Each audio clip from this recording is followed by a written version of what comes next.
Hello and welcome back to our session on the valid argument forms and the formal proof of validity.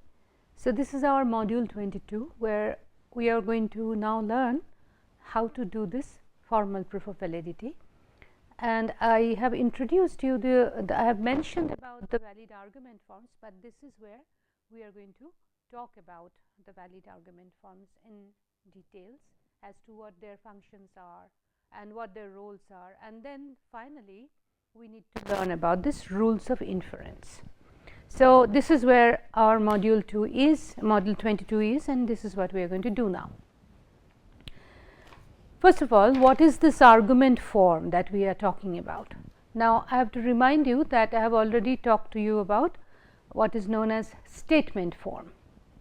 Earlier we have talked about the statement form, and where we said that the statement form is just a structure, the underlying logical structure.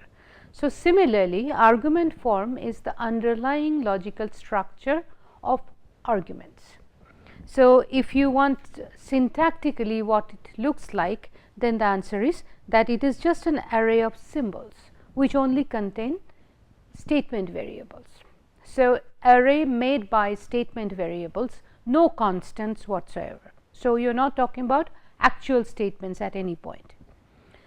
And then, as I said, that it is the underlying logical structure. Think about the skeleton. If there were something called the skeleton of an argument, the logical skeleton that is, then that is what this argument form is all about. We will see some examples very soon. What it does is that it schematically represents the premises and the conclusion, and you get to see the structure of the argument clearly. So, when, as is the case with statement form, in argument form also, if you replace the statement variables with actual statements and properly if you substitute it, what you are going to have in your hand is an actual argument. So, that argument would be the substitution instance of the argument form, and this is the understanding of formal logic. So, once more, the argument forms visually will be an array of statement variables only, and what it represents is the argument's structure, the underlying structure, and schematically it will represent the premises and the conclusion, and any proper substitution of that form will result into an actual argument. So, you can say some arguments have this form, the argument form. So, let us take a actual look into some of the examples. For example, let us consider these three arguments. So, argument A says if the monsoon comes on time, prices will come down. Monsoon will come on time, therefore, prices will be down. Argument B says if Honshu is in Japan, Honshu is in Asia. Honshu is in Japan, therefore, Honshu is in Asia. If this figure is a triangle, that is your argument C. If this figure is a triangle, sum of its angles is 180 degrees. This figure is a triangle, therefore, sum of its angles is 180 degree. Now, if I ask you what is common in that, because it seems like they are talking about three different things. So, this one for example is about weather and the connection to market economy. This is about geography, location of Honshu and so on. This is about geometry. But what is common in this? And you might be able to see that first of all, not only there are three statements in each, two premises and a conclusion, but there is a certain pattern that you can recognize, namely that the first statement is a conditional statement or an if then statement, and the second in every case is the assertion of the antecedent of that conditional, right, the first clause in that conditional, and then the conclusion is the consequent of that conditional.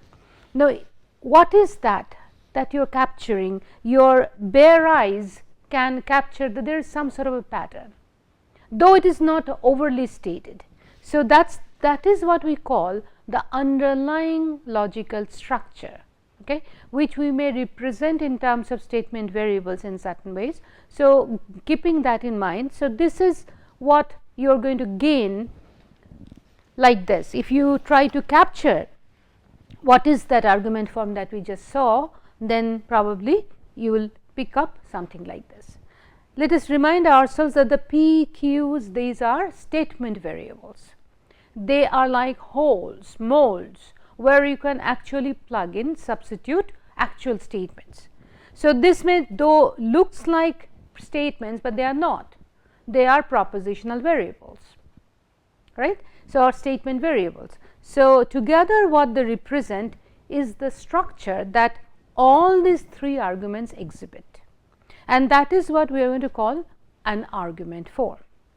Now, why are we looking into that? The answer will come clearer as we go along, but at the outset, please note that formal logic's approach to this would be that what you saw earlier as three arguments are actually substitution instances of this form. Once more, we are not really trying to encapsulate the form from the examples, rather the form precedes the substitution instances. So, the form is first. What you do is you replace this with any choice of your statement, actual statement, and you are going to get an actual argument which is a substitution instance of this form. So, if you wanted to speak about a Honshu and its location, fine. If you want to talk about geometry, that is fine. This is the form, whichever way you want to go, that you will exhibit in the substitution instances. If you have understood what argument forms are, then let me further this point by saying that argument forms themselves can be valid or invalid. We remember what validity and invalidity is. Now, I am taking it to the formal plane to claim that argument forms themselves can be valid or invalid. Valid argument forms would be those argument forms which are valid by virtue of its form. So, not because of the content, but there is something structural property is there which makes them valid. This is how formal logic would understand it, and therefore, no matter what you substitute them with, no matter which proposition you substitute them with, if the substitution is proper, the substitution instance is going to be valid just by having the form. The form will ensure that you have a valid argument in your hand. For example, let us take the argument form that we gleaned from the earlier three arguments A, B, C. This was your form. So, this is P horseshoe Q, P, therefore, Q. If you do a quick truth table on this, then you will see that this is, we have laid out the truth table. Now, we see when the premises are all true, what is happening with the conclusion. This is your first premise, this is your second premise. So, we look under P horseshoe Q and we find that this is when it is true, and we look under P and this is when it is true. So, together when they are true, please see that Q is then true. In other cases, you have one of them false here, here and here. So, we do not need to worry about that. The only time we need to worry is when the premises are all true, what is happening under the conclusion, and the answer is that then the conclusion got to be true. So, this is a valid argument form. If this is a valid argument form, please note what you have gained is that just by calling or proving the argument form as valid, what you have gained is a say over the entire class of arguments that would be the substitution instance of this form. So, all the three arguments that you saw, remember A, B, C and so on, they are, you do not have to do separate truth tables for any of them anymore. All three of them now you can call them valid. How? By virtue of the form that they represent. This is our answer. So, you do not have to do separate truth tables for each case to establish validity. You can now refer to the very fact that they have a certain form, and if you know that the form argument form is valid, then by virtue of the form you can invoke that they must be valid also. So, this is valid argument form, and similarly you should know that there can be invalid argument forms also. Argument forms which are invalid because again of their form. So, certain property, structural property is there in them which makes them invalid, and we will try to show that also. But the point to note is that if you found such invalid argument form, all their substitution instance would be also invalid by virtue of having that form. That is the classic point. So, just by having the same form, they would be automatically invalid. It does not matter what their content is, what you want to substitute to them with does not matter. The property of invalidity will stick to them by virtue of having this form, and that is what we have to understand from the formal logic point of view. So, let us take a look at what would be an example of an invalid argument form. For example, see this one. This may look like similar to what we have earlier said, but suppose there is a form which says that the premise form is like this: if P then Q and then not P. You are saying if P then Q, and then you are also saying not P, and from that you are concluding therefore not Q. This is an argument form. Let us see whether it is valid or invalid. So, we can lay out the truth table like so. Remember, we are separating the tilde P, the tilde Q, because they are all appearing in the argument form. So, we place them like this. Again, what are we looking for is when the premises are all true, what is happening with the conclusion. So, this is your first premise and this is your second premise. So, we look under each of them. Here is P horseshoe Q true, and here is not P, one of them is false. So, we do not need to see that row. This is where it is already false, this is also false, we do not need to see this row. Now, this row has P horseshoe Q as true and not P also as true. This is when you have all the premises true at the same time. What is happening in the conclusion here? And you find that it is false, right. So, when the premises are true, it is possible for the conclusion to be false. That makes the argument form invalid. Okay. So, this is an invalid argument form, and what you have claimed therefore is that every substitution instance, even the ones that you are not aware of, that are not in front of your eyes, that you have not yet thought of, every single substitution instance of this form is going to be invalid. That is the point. And just because you are meeting this, there are many such argument forms, by the way, which are invalid. And this one, the one that you just saw, is a classical invalid argument form, which is called the fallacy of denying the antecedent. The fallacy of denying the antecedent. Fallacy means they are logical errors, logical mistakes, but people keep on doing them. So, one needs to identify them, and the medieval logicians have done an excellent work of classifying many such fallacies.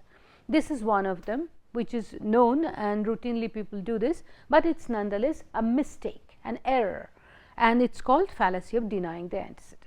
But our point sticks that this is an example of an invalid argument form, and if you encounter this in any argument, you can safely call that argument invalid. Even without, just by referring to the argument form, you can call it invalid.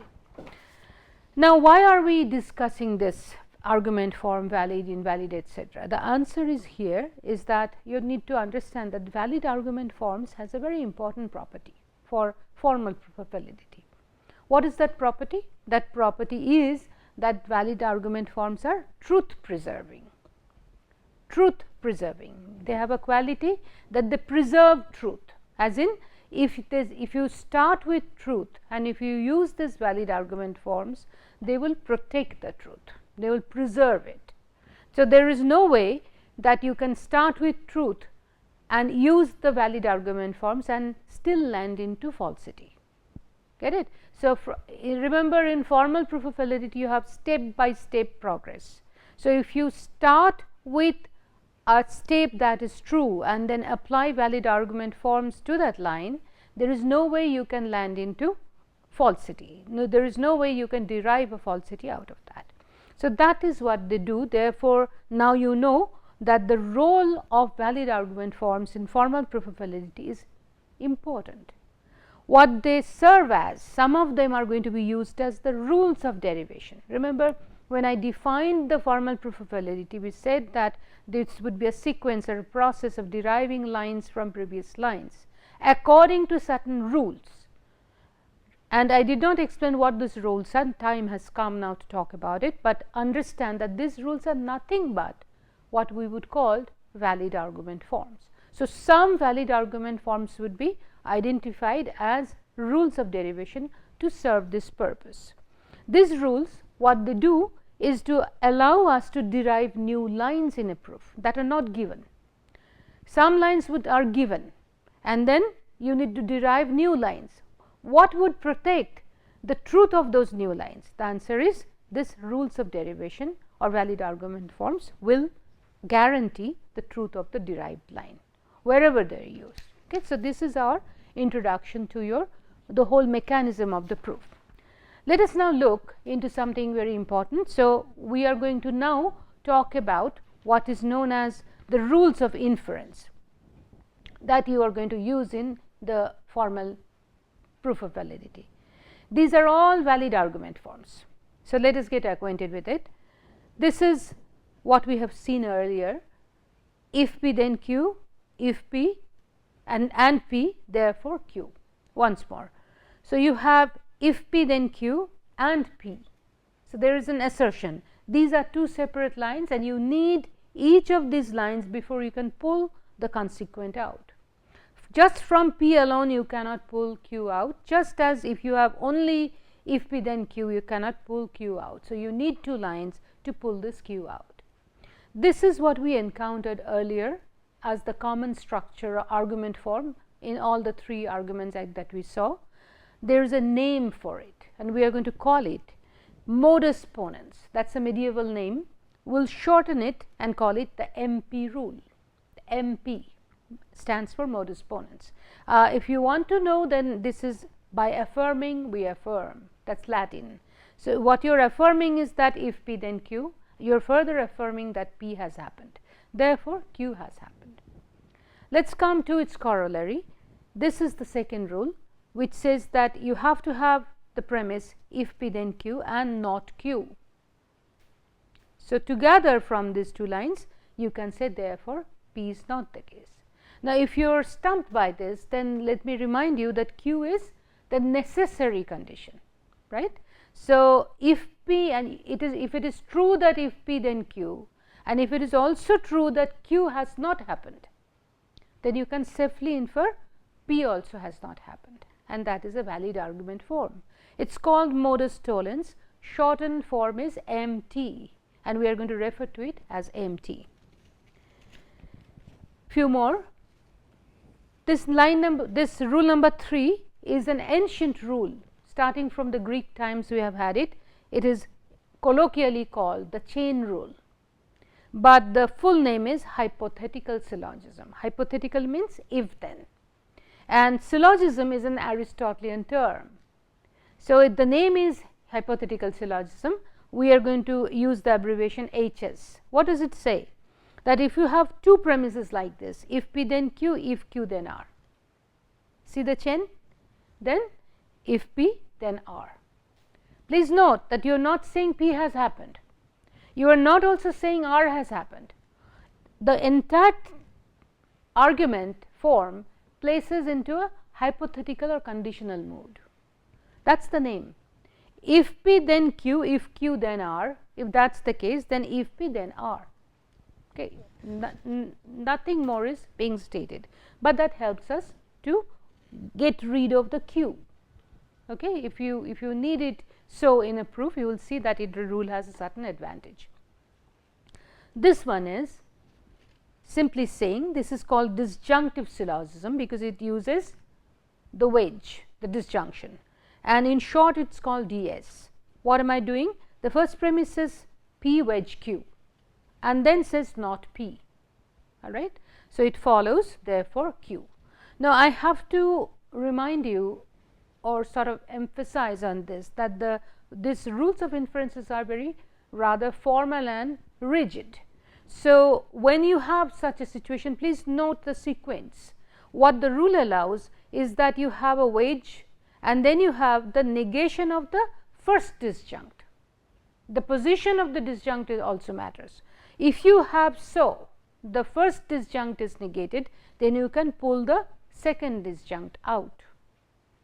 Okay, what you cannot do is to change or swap the situations just by this rule. You need a different rule to do that, and we will see that in the rule of equivalence. But right now, please note that disjunctive syllogism only allow you in this sequence. Few more to go along with. This is called constructive dilemma.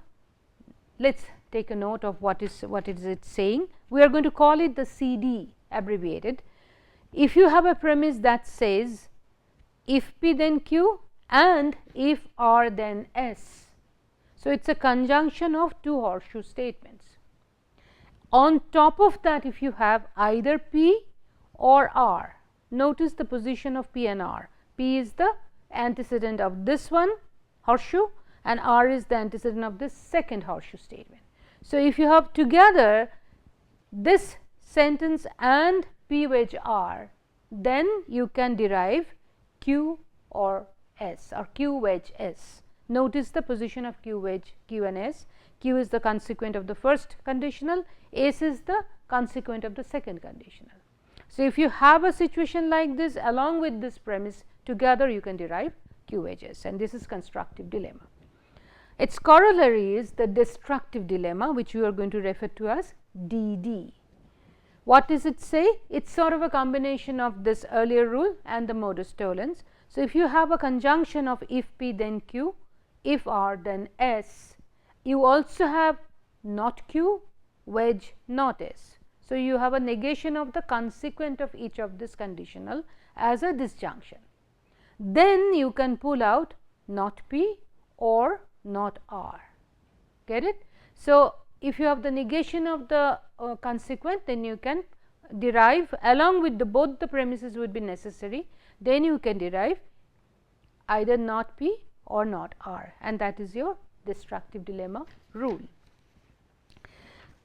These 6 rules are all valid argument forms and they are also rules of inference. There is more. We are going to have total 9 rules of inference to start with. This is simplification. As you can see, if you are told P dot Q is true, you can infer P must be true. Remember the dot truth table and you will see why this has to be valid always. The rule is called simplification, but we are going to refer to it as sim. Again, I have to remind you or insist upon the fact that look at the position. What does it allow? It says that if you have a conjunction, you can chop the second conjunct out and pull the first conjunct out. Okay. What you cannot do is to change the position of P dot Q. You need a separate rule for that. Simplification does not allow you to simply change the position of P dot Q. All right. So, it is exactly follow it exactly that if you what it allows you is to, if you have a conjunction statement, you can simply take the first conjunct out by simplification rule. This is conjunction rule. If you have P as true and Q as true, then this rule allows you to join them together, and that is the job of conjunction, and it is called conjunction, which we will refer to as conj. This is a different and should be intuitively obvious to you. If it is known that P is true, then this rule called addition, which we are going to refer to as add, allows you to add a statement with disjunction.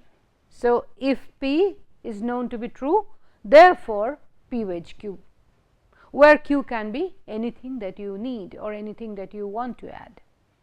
Why is that true? Because we know that with disjunction, if one of the disjunct is true, the disjunction must be true, the whole disjunction must be true. So, this is what it is.